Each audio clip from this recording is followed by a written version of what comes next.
this, so I'm going to start over. Hello, everyone, and welcome to SCORE Fairfield County's live webinar on cybersecurity for small business, how to protect your business. I'm Bob Hogan, the webinar coordinator and a business mentor here at SCORE Fairfield County, and I'm going to be your host today. And our presenter is Vincent LaRocca. More on Vinny in just a minute, but first some brief information on SCORE. Vinny, if I could just ask you to advance the slide. SCORE is a nonprofit national partner of the SBA with over 10,000 volunteers nationally. And locally here at SCORE Fairfield County, we have over 100 volunteers with a wide range of industry, process, and subject matter expertise. And again, we offer three primary value-added services. First of all, we offer free one-on-one counseling, and you can access that in the most convenient way possible. You can do it in person, you can do it by video, you can do it by phone, you can do it by email. Secondly, we offer a wide range of educational workshops and webinars like the one we're doing here today, roughly about 100 throughout the year. And lastly, we offer extensive resources on our website, including access to subject matter experts. Our next live webinar is 2 weeks from today, Tuesday, April 23rd at noon, and the topic is Understanding Google Analytics 4 with Nalini Gulzaran presenting. And again, you can find more specifics on our website, fairfieldcounty.score.org. If you're on our website, we also have a large number of recorded webinars on a wide range of business topics, and you can view those at any time by just clicking on-demand webinars. Just some logistics for today's webinar. We have set aside time for Q&A at the end of Vinny's prepared presentation. And if you have a question, please use the Q&A button at any time during the presentation. It's generally located in the lower part of your screen. And again, you can just type it in and we'll take them at the end. Our webinar will end sharply at 1 o'clock to respect your time. The session is being recorded, and a link to the recording will be available on our website, fairfieldcounty.score.org, later today or tomorrow. It's now my pleasure to introduce our speaker today, Vinny LaRocca. Vinny is the Chief Executive Officer of CyberSecOp, a seasoned leader in cybersecurity industry with a profound commitment to protecting sensitive data and mitigating cyber threats. Vinny has over 30 years of experience in IT and cybersecurity, working for companies such as IBM, EMC, and Innovative Network Solutions. I'll now turn it over to Vinny. Vinny, it's all yours. Thank you, Bob. Appreciate it. Good afternoon, everybody. Put together a presentation that hopefully is made specifically for this audience. I believe we're talking more about small businesses, mid-market. So we put this together so there'll be some value here for everybody. Going to talk about a couple of things. I'm going to give you an overview of what's going on in the cyber landscape today and why that's important to you and why you should care. Then we'll talk about how you can protect your organization. And I'll give you a little bit about what we do, because it's really the type of things that you should be doing. And I'm going to give you an insight into how you can help yourself and make yourself secure without spending a lot of money, which I know is always top of hand for most small businesses. So with that said, I'll kind of jump into it. There's a little bit about what we do. I'm not going to spend a lot of time here. Cybersecurity operations, we're what we call an MSSP, a managed security services provider. All we do is focus on cybersecurity and security compliance. We'll talk about that a little bit as we get into this, how they go hand in hand. And for most organizations, you need both. They're not the same thing.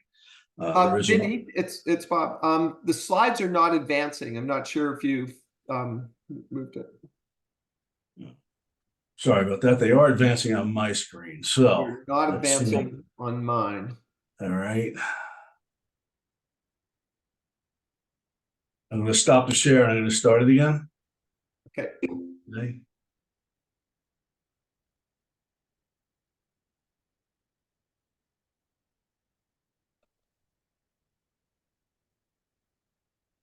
How does that look, Bob? We have the title slide. Can you move it? Let's see now. So yeah.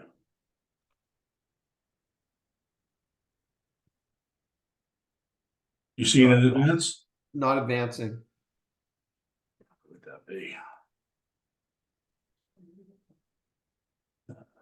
I apologize. Well, let me try one more thing here.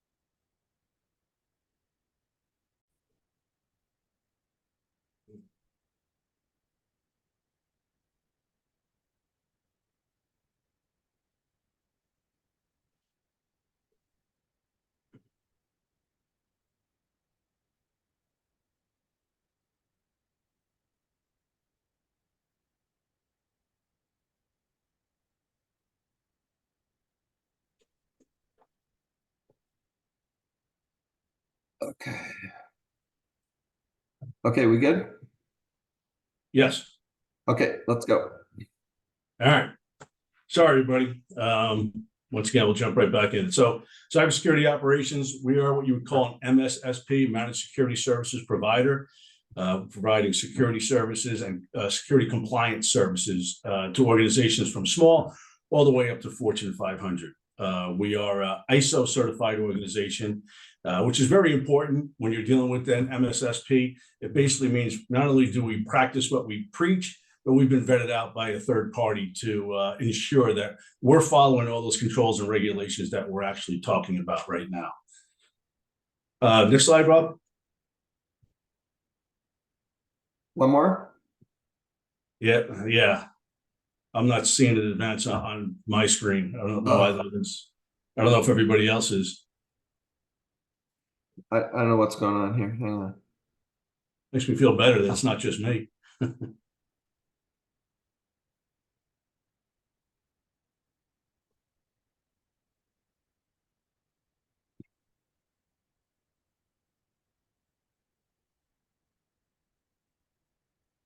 Sorry, everyone, for the difficulties today. We are having a lot of trouble.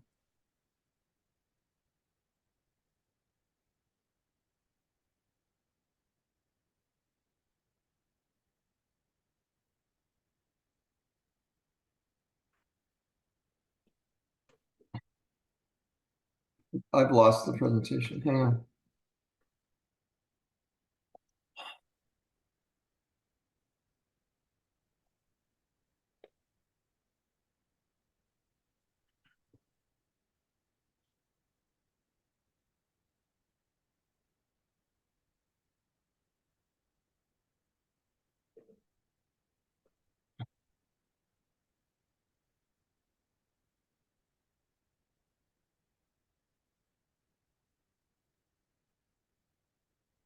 Don't know if you want, Bob. I can actually talk through most of the stuff, so I can just continue Yeah, on. why don't you keep going just while I try to get this up? Yeah, sure.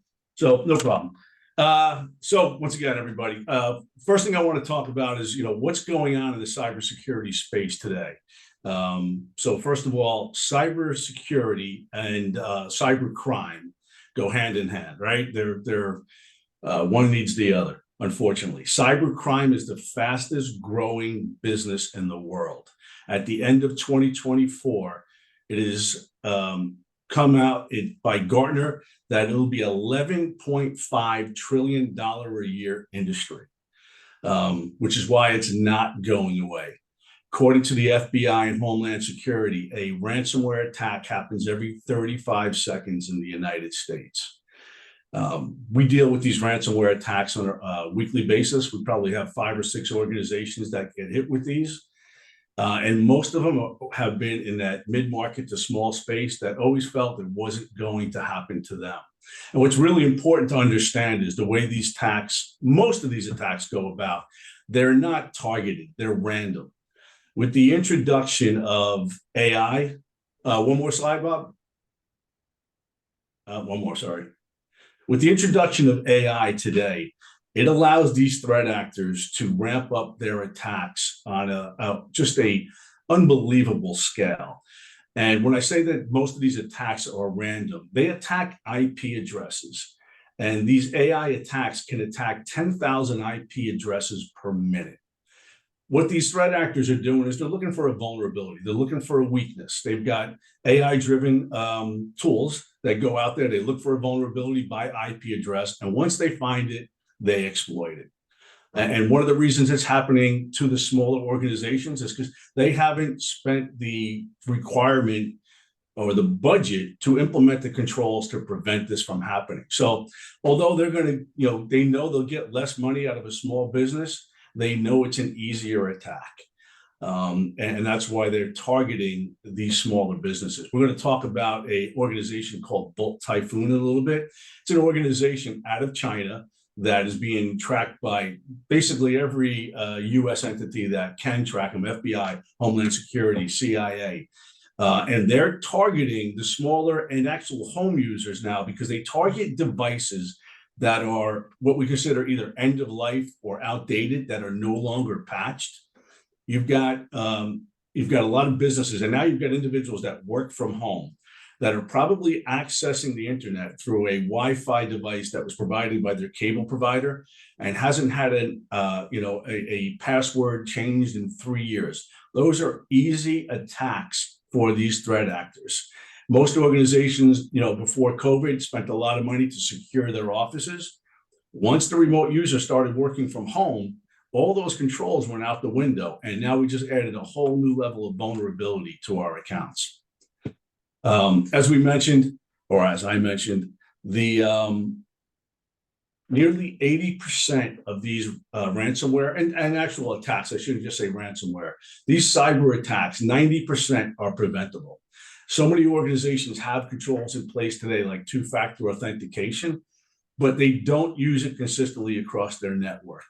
We had an organization get breached recently where they had the two-factor in place, but the CEO didn't like it, so they turned it off for the CEO, and guess who got breached? It was the CEO.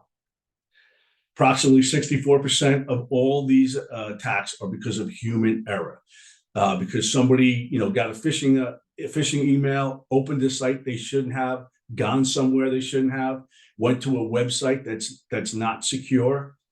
These are things that are easily preventable with some education, some awareness training for your users.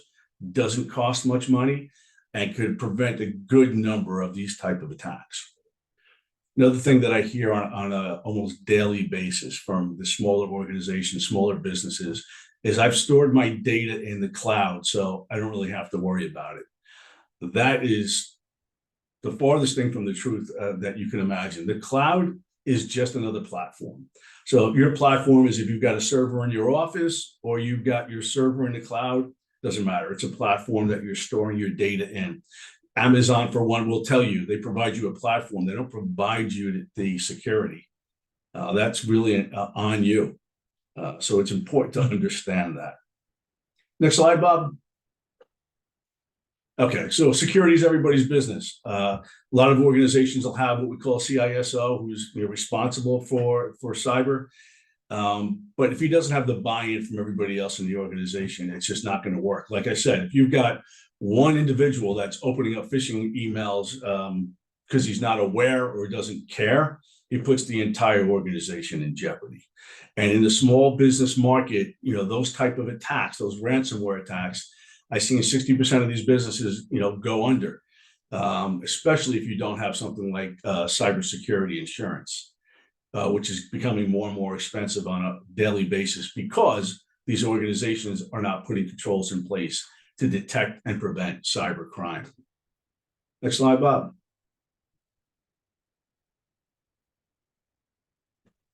So why is this important now? Every year we see cybercrime ramp up by 20 to 30%. The FBI, Homeland Security, is now convinced that cybercrime is going to increase by almost 40% this year because of the introduction of AI, and because of the fact that it's just a profitable business for these threat actors. As I said, one every 35 seconds, there's a ransomware attack just in the United States. And there's now 3,500 active threat groups that the government is tracking. As we mentioned, the newest one being this Volt Typhoon. They're becoming more and more sophisticated. They're using the highest technology, and they're very organized businesses. And it is a business. As much as they're criminals, it is a business to them. They negotiate the price of ransomware. It's all about the money. But they know why they get the money is because they know your data is important to you, and it's important to your customers, and your clients. Next slide, Bob. So we talked about some of these new threat vectors, the Volt Typhoon, AI, right? AI can now impersonate almost anything. They can duplicate emails that'll look like it's coming from one of your clients, almost to the letter. And it's becoming harder and harder to detect. Now we have to detect AI phishing campaigns with an AI tool. So it's becoming harder and harder to detect. So you have to be vigilant, and you got to be looking out for that.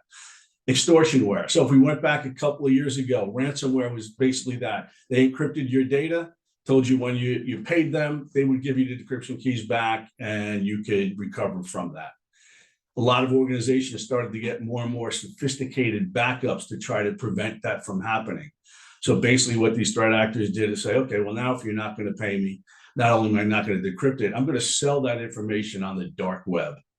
And by the way, what we've seen is they'll actually contact some of your clients, your vendors, your partners to say, by the way, your information is now on the dark web because your client, your partner didn't want to pay the ransomware. Think about what that does to your business. Zero-day vulnerability. So a zero-day vulnerability is a vulnerability that, once again, hasn't been identified at this point, right? So no one's aware of it. Every time a new technology comes out, a new tool, a new software, we'll find 6 months later down the road, on average, that there's a vulnerability that nobody was aware of. You've seen this from Microsoft probably 100 times, where they'll come out with recommendations. Please patch all your devices by the end of the day. That means they identified a vulnerability, and these threat actors have figured out a way to extort it. They're always one step ahead, right? So we find out about these zero-day vulnerabilities usually when somebody's been attacked, unfortunately.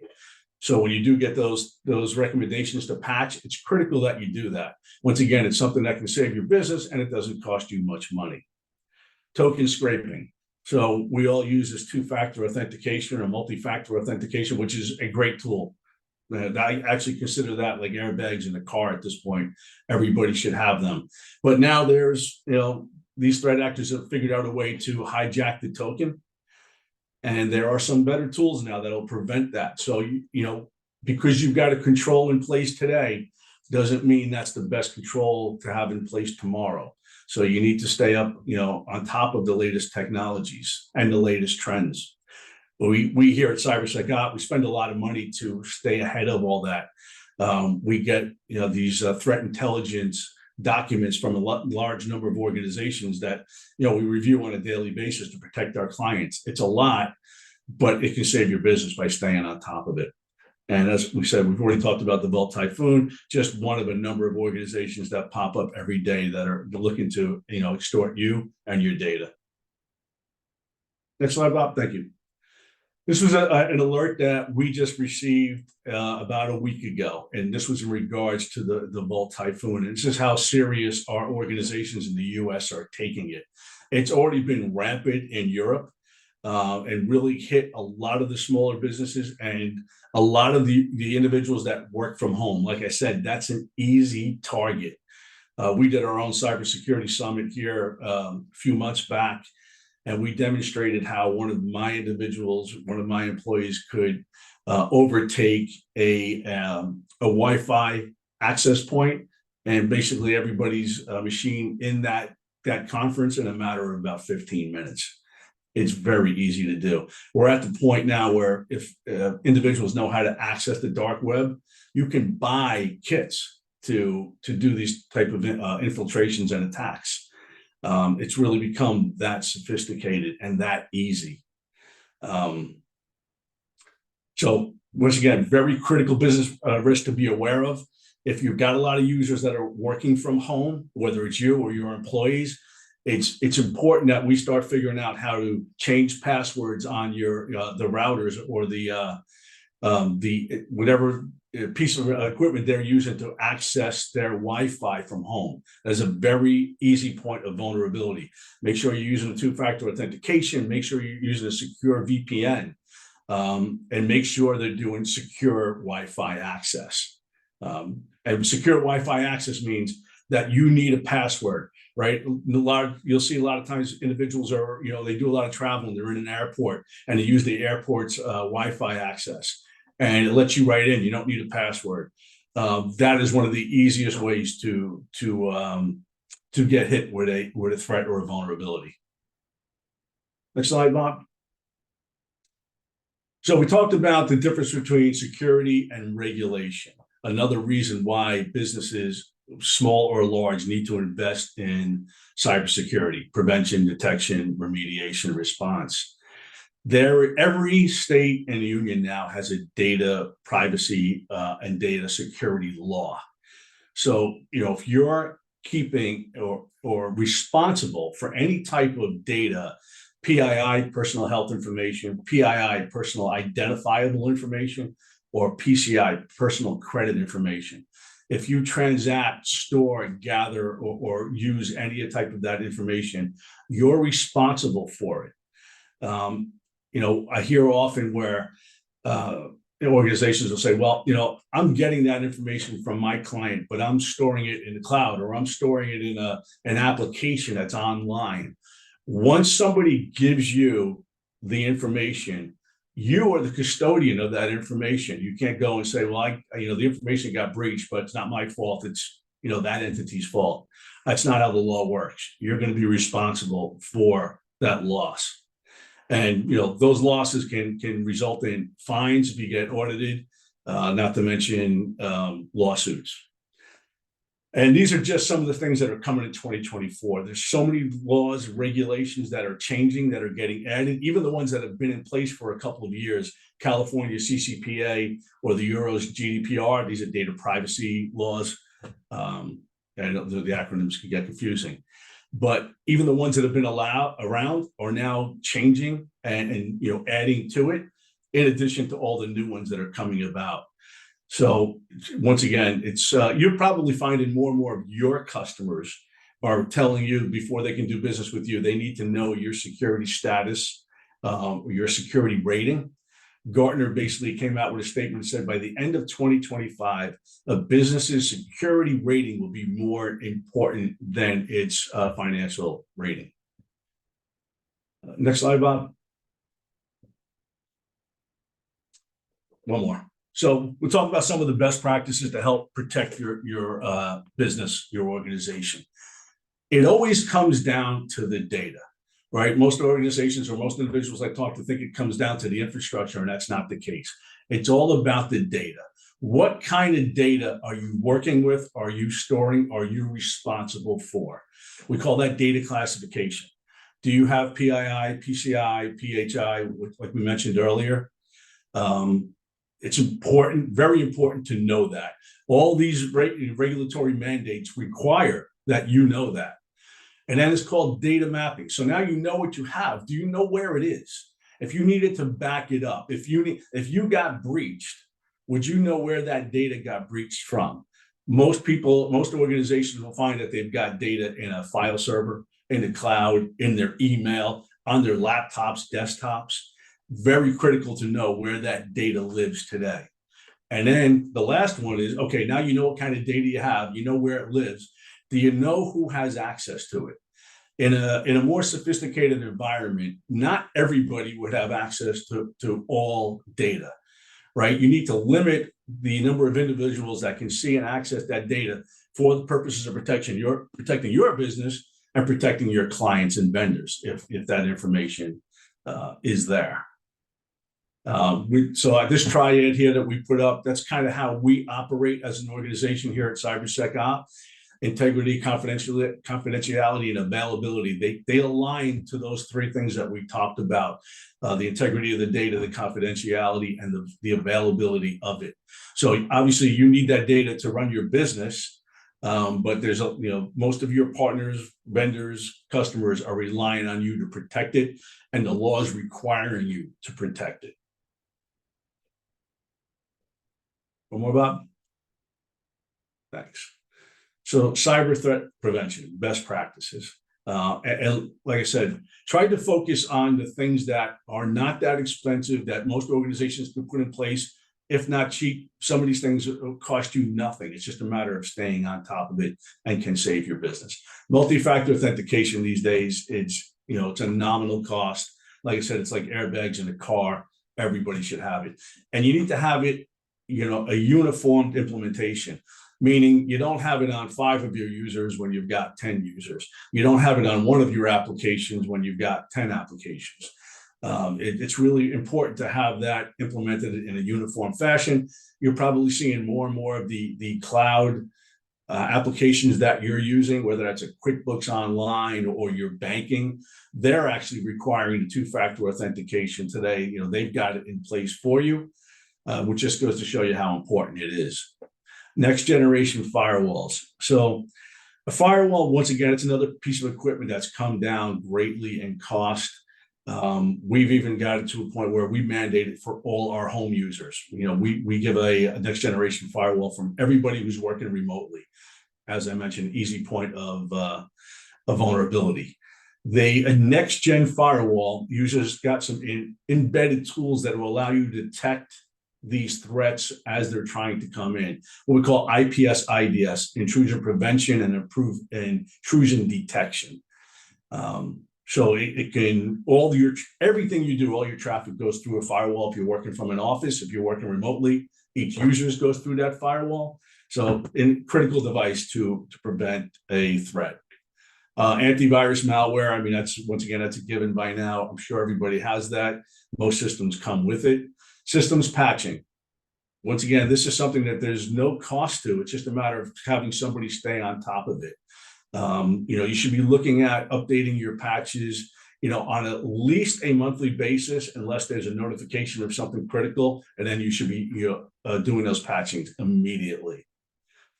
Incident response plan. It doesn't have to be as intense as that sounds. Having a plan to say, what do I do if something pops up on my screen that says I got hit with ransomware, or if I've got a user that says, okay, all of a sudden my systems have been locked.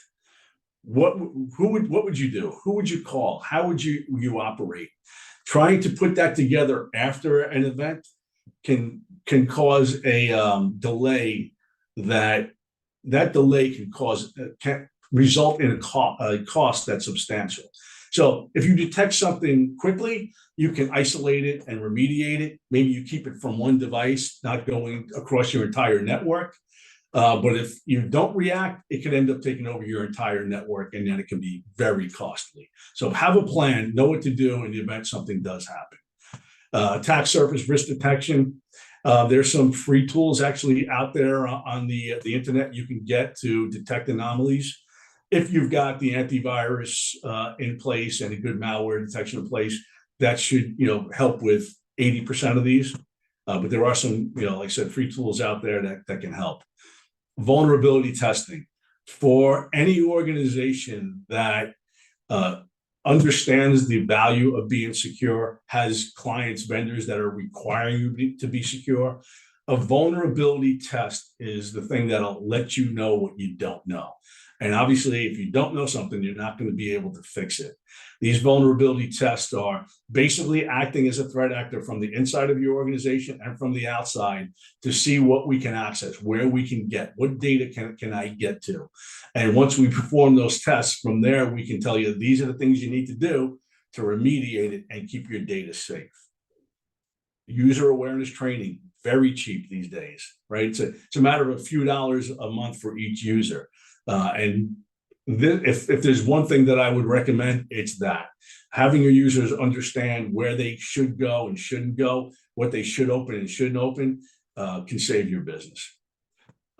Social engineering just kind of goes back a little bit with the vulnerability testing. If you wanted to go to the next level and do like a spoof phishing attack to see which one of your users actually goes where they shouldn't go, could be a valuable tool.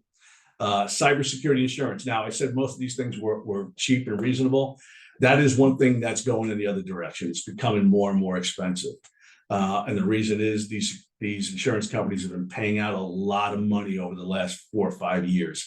So they're getting more sophisticated now, where if you went back in time a few years ago and said, I needed a quote from your broker for cyber insurance, they'd have you fill out 3 or 4 questions, you'd answer them, and they'd give you a quote. Well, today, that's not the case. You know, you're probably going to get a questionnaire that's about 40 questions, and they're going to want details. And not only going to ask you, do you have multi-factor authentication? They're going to want to know who you're using. What's the tool that you're using? They're going to want to know how many employees and subcontractors you have. And if your number of licenses for your multi-factor don't match that, they're going to say there's a problem, right? So they're doing a lot of their due diligence now to make sure that they're covered. Now, the more controls you put in place and the more controls you can show the carrier or the broker, the better the quote is that you're going to get. But it is getting more and more difficult. We've actually got brought in by some of the carriers for some of the larger organizations to go ensure that the information they're putting on their application is accurate. They're actually paying us to do an audit for that. So there's a lot of concerns from the carriers from paying out over the years. So, but cybersecurity insurance can save your business. I've seen that happen a number of times. We mentioned, maybe I forgot to mention it earlier. The average ransomware attack right now will cost a business $1.2 million. We just dealt with an organization that they got hit with ransomware. There was no data exfiltration, which means the threat actor wasn't able to get data. They got in, they locked it up, but they didn't get data. So it only cost them around $550,000. If there was data exfiltrated, the costs go through the roof. And if you don't have a tool in place to prove that there wasn't data exfiltration, which is logging or a what we call data loss prevention system, you have to, the law requires you to act as if you did have data exfiltration. That can be costly. Next slide, Bob. So the 5 pillars of cybersecurity.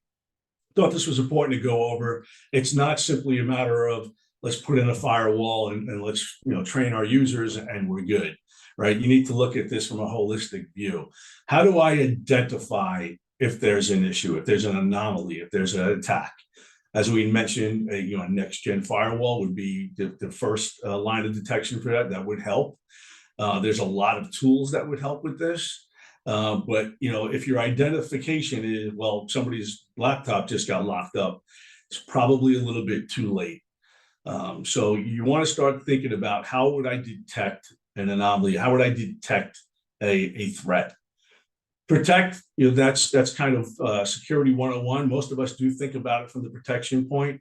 Let's put in those controls that will keep us from getting hit with ransomware or some sort of attack. And that's a multi-tier layer. That's we talk about your two-factor authentication and your firewalls, and there's a number of devices you can put in place to protect your environment. Respond is another big one. So okay, now we've got hit with something. What do I do? How do I respond? It goes back to what we talked about with the incident response plan.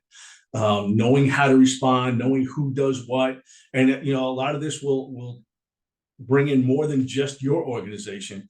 A really thought out response plan would be, okay, if I do know there's a ransom letter, I got to get my lawyer involved. I got to get my insurance carrier involved. If I know I detected it earlier and I got to prevent it from spreading, I need my IT organization involved.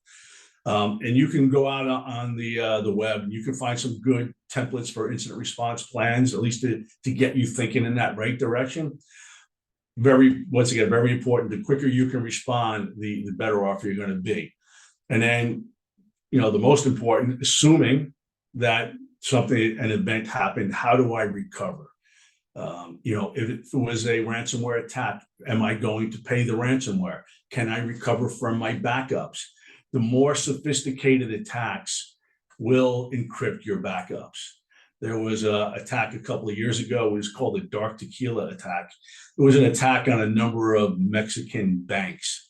These threat actors were actually in the bank's infrastructure for a number of years before they actually launched their attack. So when they did encrypt everything, they encrypted backups going 2 years back. So the banks had, no option but to pay the ransomware, which was significant. So, once again, these guys are very sophisticated. They think out these plans. So you have to have a plan to be able to recover. We did, one of the things we do on a regular basis here at CyberSecOp is most of these attacks happen on a Friday night, Saturday night, because they know there's nobody watching the house and they know they can pretty much get away with whatever they have to.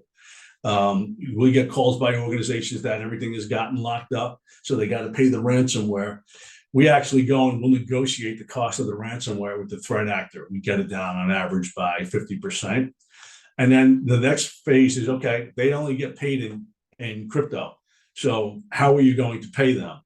we've got the ability to flip dollars to crypto and make sure that we get the encryption keys back. But these are all things that need to be thought out in the event that there is some sort of a attack like that. For the organizations in that mid-market space, we'll recommend a proactive incident response plan where we put together your IR plan. We educate you on what to do in the event that there's an attack. And we're there to help you in the event of attack. So we're there to help you to recover. So just something to think about in the event that those things were to occur.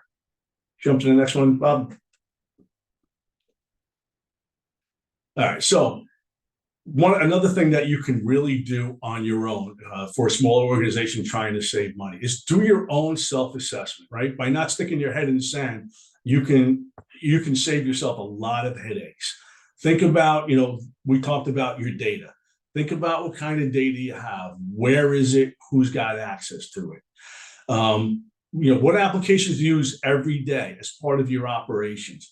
Do I need all those applications? Actually, going back to what I just talked about with your data, another thing to consider, we highly recommend, if you've got data that's over 7 years old and you don't need it, get rid of it, right? Because if you're storing it, you're responsible for it.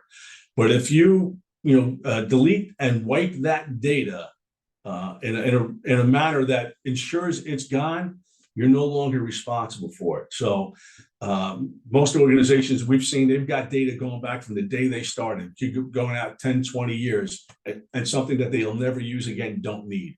Highly recommend you get rid of that. All your applications, as we mentioned, have a uniformed multi-factor authentication solution in place that protects all your applications, not just one. From an internal perspective, one of the biggest threats we see is disgruntled employees that are either getting fired or they know they're going to leave, copying your data down to a thumb drive, or even if you don't got tools in place, they could just be emailing it to themselves. Once again, you can find out that there was a breach months after that individual left because he took that information, but you're still responsible for it. So there's easy ways to lock down systems so that data can't get stored, can't get copied. Number of solutions you can put in place to ensure that that doesn't happen. Something to think about: who's got access to that data? And once again, encryption is another one. If you're sending a lot of confidential or critical information via email, put an encryption solution in place. A lot of organizations now are actually requiring that. If you're dealing in a space where you're dealing with organizations that are SOC 2 certified or ISO certified, they're probably requiring anything that you're sending them or they're going to send you to be encrypted. I bring up this because I've seen a large number of organizations. I'll give you a quick story. We had a small law firm that had an opportunity for a case with a local McDonald's. It's here in Connecticut. But they needed to be GDPR compliant in order to get the business. They weren't, they came to us wanting us to help them to see how quickly that could get done. That's not something that happens in a week or two. So they lost multi-million-dollar opportunity because they hadn't invested in the security or compliance. So as you're seeing in a number of organizations, especially in the Department of Defense, federal government, they came out with a mandate about a year ago called CMMC.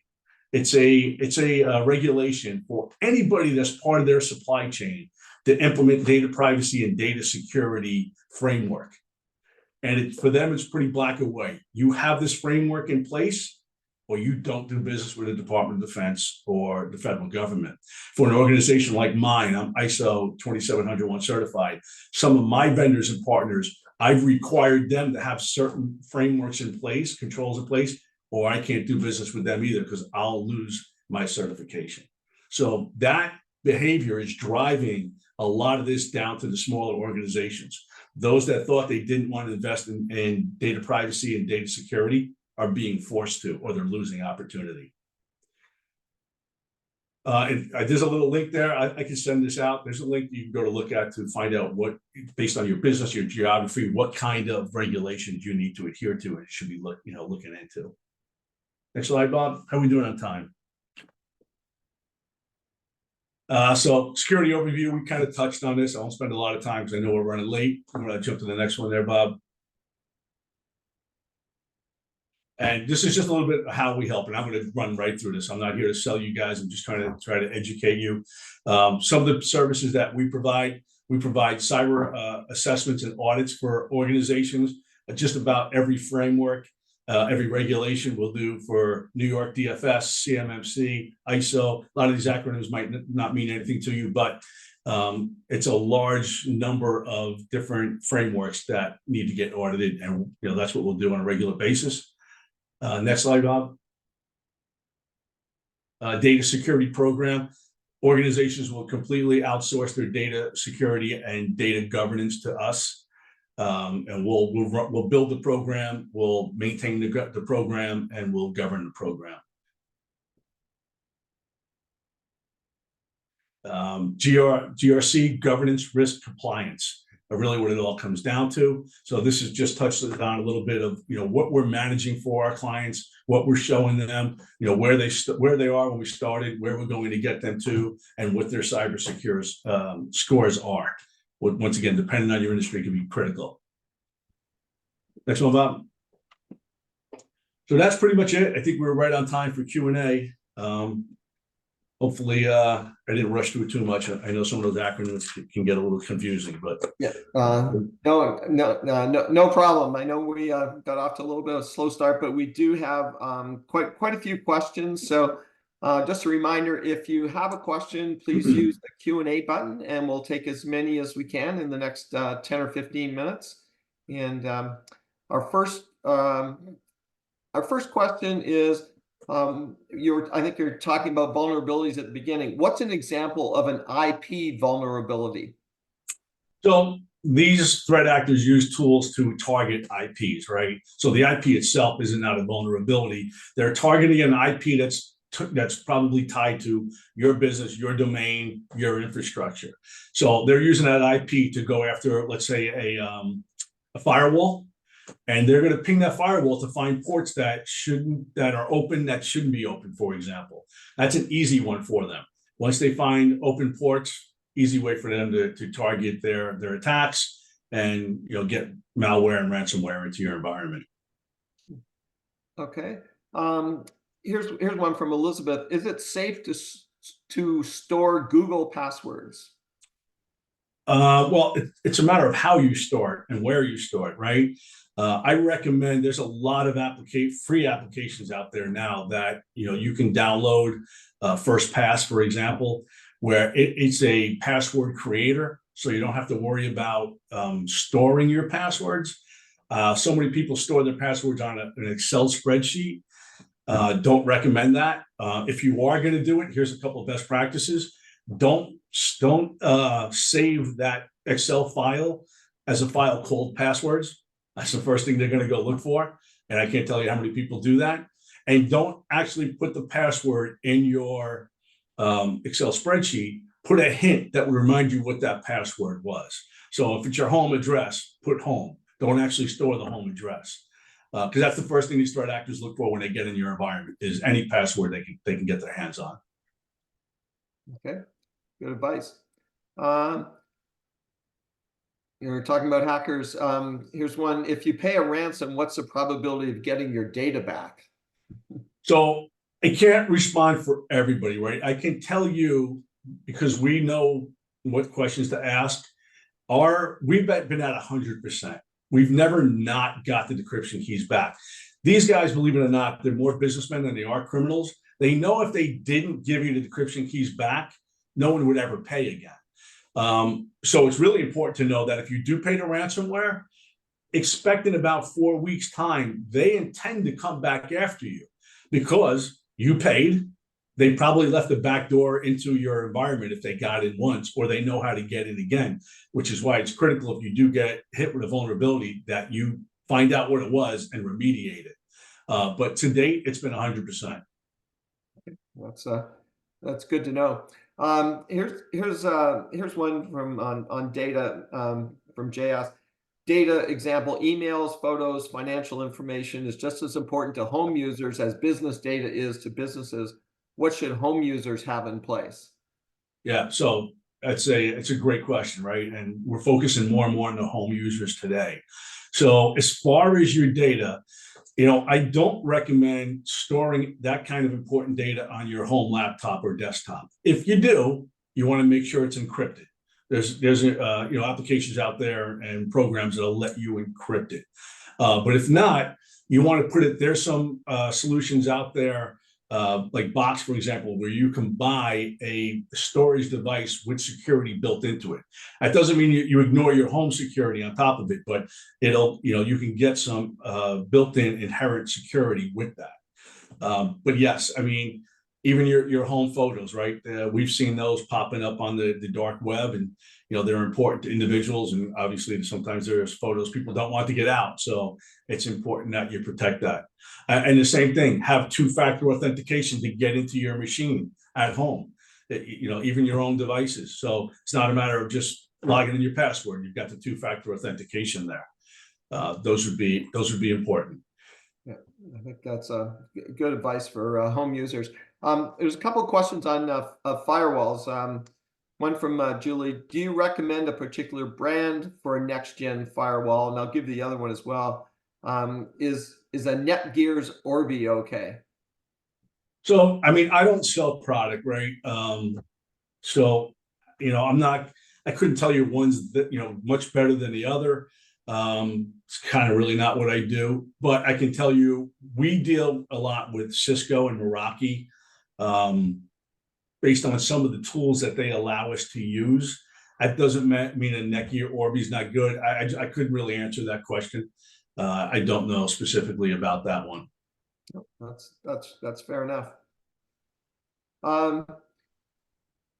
Here's one from JS. Is Microsoft 365 email safe in the cloud, or must it be additionally backed up? Yeah, so it actually depends on the solution that you're buying from Microsoft. You could have a solution where there's a backup with it. That doesn't mean you automatically have it. So there's different levels of Microsoft 365. Overall, Microsoft 365 is one of the better platforms because Microsoft spends a lot of money and time and research to secure their infrastructure and their platform. They're constantly on top of it. But yeah, once again, you can't just assume that you bought that platform, it's backed up and it's secure. You want to ask those questions from your provider, your vendor, make sure you've got that right solution in place. Find out what it is you have. Find out what your SLAs are, because there are different levels of service level agreements. Okay. Here is one from Julie. Can you please advise on best practices for VPN? How to choose one, when to use it, etc. Yeah, so once again, that's something that changes on a regular basis. Couple of things. It's important that whatever you're using for VPN, you're consistent with it across the board. So in other words, all your employees, all your users are using that same sort of platform and they're familiar with it. There has been a change recently because of some of the known zero-day vulnerabilities and other vulnerabilities that have been identified. We just made a switch internally to a product called Okta. It's got more inherent security built into it. I'm not pushing Okta. I don't resell Okta. It's just that we've benchmarked a lot of solutions and found that to be the most secure. Outside of that, just making sure you're using it in a uniform fashion, and even your VPN passwords, make sure you're changing those on a regular basis. Actually, the passwords go for just about everything you're doing, especially your home router or firewall that you got from your cable provider. Got to change those passwords on a regular basis. If you haven't changed that password from the day you got it, the password is probably password. Can't tell you how many times I've seen that. It sounds funny. All your devices, got to change those passwords on a regular basis. Okay, and good advice. Here's one from Bud. Do you consider there to be greater value in data backup or cyber insurance security? In cyber security insurance? Yeah, they're really, it's not a one or the other type of thing, right? So cyber insurance can really save you from the financial loss of getting hit ransomware. What it doesn't help you with is the loss of trust. So if you actually did get breached and lost client information, the insurance is going to cover the fact that they're going to go somewhere else, right? Because you didn't protect their data, where data backup can certainly do that. I don't think it's a one or the other. That's probably not the best answer. I mean, I would highly recommend, those are two of the more important things to have both of. I think I agree with that one. Yeah. Here's one from Jared. Should companies use a VPN when traveling? Yes, absolutely. That's an easy one. Yeah. Even more so when traveling. It's critical, right? Because when you're traveling is when you're most likely to come across a Wi-Fi device that's not secure. Unless you're using the Wi-Fi, the secure Wi-Fi on your phone. Yeah, it's very important, more important when you're traveling than anything. Here's one for Neil. What virus software do you recommend small businesses have installed on their Windows and Macintosh computers? Yeah, once again, I'm not a product guy, so I don't recommend specific products. I just recommend that you have the control of the solution in place. I mean, Norton has always been, one of the standards out there. It's always a good one. Outside of that, I really couldn't tell you. I'm definitely not a product guy. Fair enough. Let me, I want to make sure I get. Here's one from Victor. What do you consider a safe password and how often should you change it? So now I'm a cybersecurity company, right? So we never want to be the cybersecurity company that got breached. So I know that I'm a little bit over the top. We here have to change our passwords every 30 days. We're forced to change them every 30 days. We've got systems built in place that force that. And we have what you would call a secure password policy. So our passwords need to be 12 letters, 12 characters long. It's got to be a mix of alphanumeric numbers, characters, letters, capitals. So it can't be like, your dog's name. So ours are very, very secure. I would recommend for most businesses, every 60 days, you change those passwords. Don't rotate the same password. We also enforce that the same password can't be used over a 10-time period. So in other words, 10 times you've got to change the password. And that's why I like some of those tools that we talked about, like a LastPass. It's a password generator tool. You don't have to figure something out. You don't have to, remember it. It's all part of that tool. Highly recommend that. Back to the original question, though, I would recommend every 60 days changing it, make it a minimum of 8 characters long, and make it a mix of characters, numbers, capitals, and lowercase. Okay. Let me see here. We just got a couple more. Here's one from Julie. What can a very small business expect to spend on prevention? I know it depends on the business, etc., but a range would be helpful. I'm a business of one consultant, and I handle, a lot of things, including HIPAA, but have client-sensitive information. So, I mean, you're a business of one right now. I mean, that really shouldn't be that expensive at all. So it depends what you're including in that too, right? If you're dealing with that kind of information, you want to start with that cyber insurance. So for it doesn't really go by number of users, how the insurance works. It's going to go by your revenues per year. I'll just say, you're probably looking at a couple $1,000s a year for cyber insurance if you've got the right cyber insurance. And then as far as the controls you're going to be for a user one, you're talking about one device. I don't know where you're storing your data, but I mean, I would tell you from that perspective, you could probably spend $3,000 to $5,000 a year and do some really substantial protection and detection. Okay, that's great. Well, I think that's all the time we have for questions today. Just a reminder to everyone, we've had a number of queries. The session has been recorded and the materials will be available on our website within the next day or so, and you just go to on-demand webinars. Our next live webinar will be 2 weeks from today, April 23rd at noon, and the topic is Understanding Google Analytics 4 with Nalini Gulzarman presenting. And again, you can find more specifics on our website. Again, if you'd like to take advantage of the free individual counseling, you can just access the yellow bit.ly link that you see here on the screen, or you can just go to our website and click on request a mentor, and someone will get to you within about 24, 48 hours. So on behalf of SCORE, I'd like to thank everyone for attending our live webinar. Apologize for the kind of bumpy start that we had, but in closing, Vinny, thank you very much. A lot of very valuable information there. And on behalf of SCORE, thank you, and enjoy the rest of your day, everyone. Thank you all. Hopefully this is helpful. Thank you.